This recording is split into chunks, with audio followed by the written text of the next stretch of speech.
முதல் மரியாதை படம் ராதா மேடமும் சிவாஜி சாரை வச்சு எடுக்கிறாங்க. அதுக்காக அவர் வந்தாரு. அவர் ராதா மேடமும் இந்த படத்துல நடிக்கிறாங்க, சிவாஜி சார் நடிக்கிறாரு. அதனால 2 பேரையும் பார்த்து பேசிட்டு போறதுக்காக வந்தாரு. அவரு சத்யா ஸ்டுடியோக்கு வந்தாரு. அப்பதான் சாங் எடுத்துனுக்கிறோம். சாங் எடுத்துனுக்கும் போது கூட பாரதி ராஜா சார் கூட சித்ரா லட்சுமணன் சாரும் வந்திருந்தார்.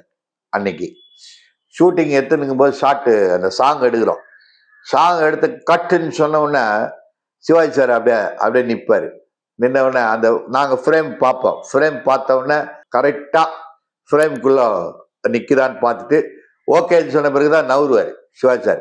அவங்களுடைய பழக்கம், அந்த பழைய நடிகர்களுக்கு அவங்களுடைய ரூல்ஸ், அவங்க பழக்கம். இது ஏற்கனவே நான் அவங்ககிட்ட சொல்லியிருக்கேன். இங்க பாரதி ராஜா சார் என்ன பண்ணாரு, என் பக்கத்துல தான் நின்று இருந்தாரு. அப்பதான் சொல்றாரு, சித்ரா லட்சுமணன் சார் கிட்ட சொல்றாரு, பாத்தியாயா கட்டுன்னு சொன்ன உடனே அப்படியே நிக்கிறாரு பாரியா, அவ்வளவு பெரிய ஆக்டரு.